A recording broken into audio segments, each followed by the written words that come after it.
Բարև ձեզ հարգելի հայրենակիցներ, ես Մարատ Հակոբյանն եմ Կիևից։ Այսօր Ուկրաինա-Ռուսաստանի լայնածավալ ներխուժման 1192-րդ օրն է, ձեզ համար կարճ եթեր եմ պատրաստել անալիտիկա ալիքում։ Հիշեցնեմ նաև, որ հունիսի 1-ից մեր ռազմաճակատի մասին ուղիղ եթերները դուրս են գալու նոր Ակոբյան լայվ ալիքում։ Հեղումը մեր այս եթերի նկարագրության մեջ կտեղադրենք, բաժանորդագրվեք, որոշել ենք տեխնիկական խնդիրների պատճառով տարանջատել եթերները, վերլուծականը եւ հարցազրույցները հունիսի 1-ից կմնան անալիտիկայում, իսկ օրվա եթերները Ակոբյան լայվ ալիքում։ ԱՄՆ նախագահի Դոնալդ Թրամփի խոստումներում Ուկրաինայի պատերազմին ամերիկյան կողմի հետագա գործողությունների վերաբերյալ տարօրինակ օրինաչափություն է նկատվել, սա նշում են ամերիկյան լրագրողները։ Նախորդին Սպիտակ տան ղեկավարը լրագրողների հարցին պատասխանելիս դեռ հավատում է արդյոք Ռուսաստանի բռնակալ Վլադիմիր Պուտինի պատերազմը ավարտելու ձգտման մասին հայտարարություններին, նշել է, որ որոշում կկայացնի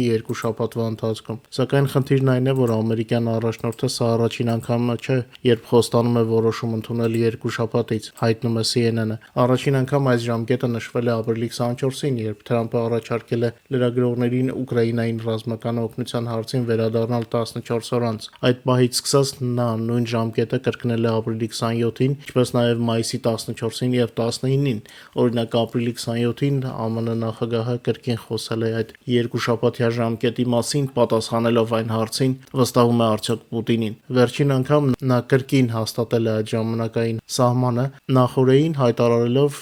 «Մենք կիմանանք խաբում է մեզ Պուտինը թե ոչ, դա կպահանջի մոտավորապես 1.5-2 շաբաթ»։ Օվալաձև աշխատասենյակի ղեկավարի խոսքով Վաշինգտոնը այլ կերպ կարձագանքի, եթե պարզվի, որ Կրեմլի բռնապետը պարզապես խաղում է Ամերիկայի հետ։ Լրագրողները նկատում են, որ Թրամփը հաճախ է օգտագործում 2 շաբաթ ժամկետը իր առաջին նախագահական ժամկետից 2017 թվականից ի վեր, սակայն այդ խոստացված որոշումներից շատերը այդպես էլ իրականություն չեն դարձել։ Ռազմաճակատում անցած 1 օրում գրանցվել է 173 բախում, Պոկրովսկի ուղղությամբ Ուկրաինայի պաշտպանները կասեցրել են ռուսների 66 հարձակողական գործողություն։ Անցած օրվա ընթացքում Ուկրաինայի պաշտպանության ուժերի ավիացիան, հրթիռային եւ հրետանային զորքերը հարվածել են հակառակորդի կենդանի ուժի սպառազինության եւ ռազմական տեխնիկայի կուտակման 14 շրջանների, ինչպես նաեւ կարևոր օբյեկտների։ Կուրսկի ուղղությամբ Ուկրաինայի զինված ուժերը հետ են մղել ռուսական 26 հարձակում։ Հիմա Կուրսկի ուղղության մեջ բացի Բելգրադի մարզից նաեւ Սումիի մարզի իրադարձություններն են հաշվում։ Ուկրաինայի պաշտպանության ուժերը անցած 1 օրվա ընթացքում ոչնչացրել են եւս 1140 ռուս զինվոր։ Ուկրաինական գլխավոր շտաբի տվյալներով 22 թվականի փետրվարից ի վեր Ռուսաստանի բանակի ընդհանուր կորուստները կազմում են 986,080 զինծառայող։ Բացի զորքերից, ընդհանուր առմամբ անցած 1 օրվա ընթացքում ոչնչացվել է 185 միավոր ռուսական զինտեխնիկա։ Մայիսի 30-ի գիշերը Ուկրաինայի ուղղությամբ Ռուսաստանը արձակել է 90 շահեդ տեսակի գրոհային դրոն։ Ուկրաինայի հակաօդային պաշտպանությունը ոչնչացրել է 56 ռուսական դրոններ։ Օդային հարվածի հիմնական ուղղությունները եղել են Խարկովի, Օդեսայի եւ Դոնեցկի մարզերը։ Տարբեր աստիճանի հարվածներ են գրանցվել 12 վայրերում։ Հիշեցնենք, որ գիշերը ռուսական զորքերը հարձակվել էին Խարկովում տրոլեյբուսի դեպոյի վրա, վնասվել է 18 տրոլեյբուս եւ ավելի քան 30 բնակելի շենք,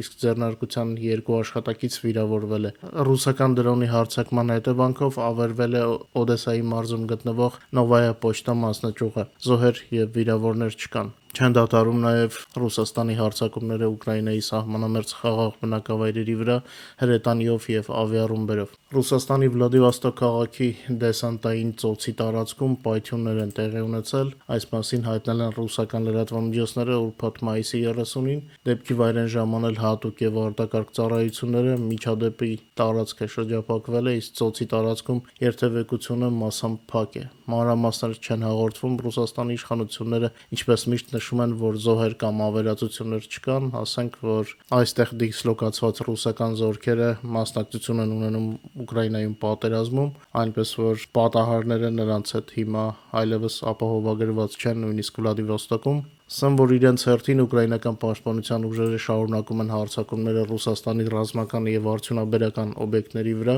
օկուպացված տարածքներում եւ Ռուսաստանի խորքում։ թիրախավորվում են այն պահեստները, հրամանատարական կետերը եւ գործարանները, որոնք կապված են Ուկրաինայի դեմ ագրեսիային։ Պուտինը խաղաղ բանակցությունների քողի տակ նոր հարձակում է սկսել Ուկրաինայում մայիսին փոքր դադարից հետո ռուսական զորքերը սկսեցին առաջխաղացում Կուրսկի մարզից դեպի Սումիի մարզի սահման։ Այսօր առավոտվա տվյալներով սահմանին իրավիճակը շարունակում է մնալ ծայրահեղ լարված, թշնամին փորձում է ներխուժել, բայց Ուկրաինայի զինված ուժերը կայունացնում են իրավիճակը։ Կատարվում է լրացուցիչ տարհանում բնակչության, Սումի ռազմական վարչության ղեկավար Օլեգ Գրիգորովը նշում է, սահմանային դիրքերը դինամիկ են, ռուսները հարձակման փորձեր են անում, սակայն Ուկրաինան պահում է վերահսկողությունը։ Մեջբերեմ թշնամին ակտիվ է, բայց մենք կապի մեջ ենք հրամանատարության հետ ողջ օրը։ Առաջնագծում շարժ կա, ուկրաինական զորքը հաջողություններ ունի, ասել է Գրիգորովը, միաժամանակ մատնանշելով, որ կոնկրետ քարտեզ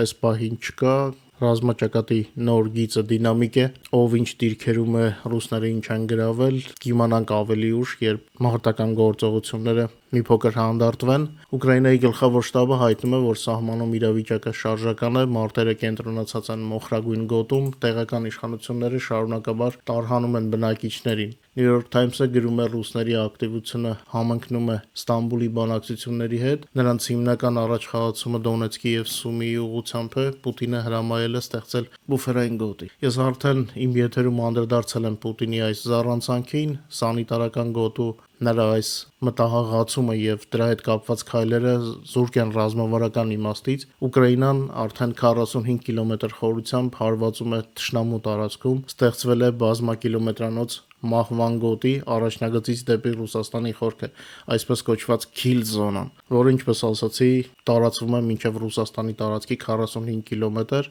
իսկ ռուսների այս մտահղացումը սանիտարական գոտու հետ 25 կիլոմետր պարզապես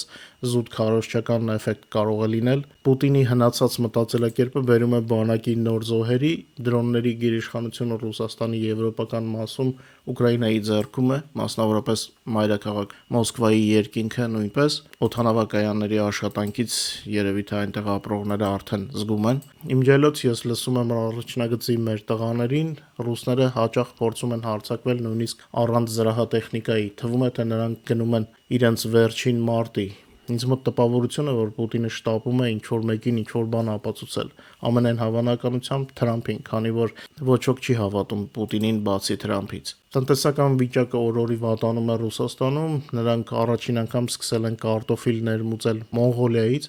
որպեսզի բնակչությունը քաղցած չմնա։ Կարծում եմ, որ ռուսների համար նոր տհաճ իրավիճակը արագ կզարգանա։ Հիշեցնեմ, որ բոլոր կարևոր իրադարձությունների տեսանյութերը բազմաթիվ ռակուրսներից կարող եք դիտել մեր Telegram-յան ալիքում։ Հիշեցնեմ նաև, որ չմոռանաք բաժանորդագրվել մեր նոր ալիքին ուղիղ եթերների համար։ Ինչպես արդեն ասացի, այս ալիքում հունիսի 1-ից լինելու են միայն վերլուծական նյութեր եւ հարցազրույցներ։ Իսկ իմ ուղիղ եթերները տեղափոխում ենք նոր ալիք Հակոբյան Live, ինչպես ասացի եթերի սկզբում, բաժանորդագրվելու համար հղումը այս եթերի նկարագրության մեջ ենք տեղադրելու։ Ձեզ լավ երեկո եմ մաղթում, մինչ նոր հանդիպում։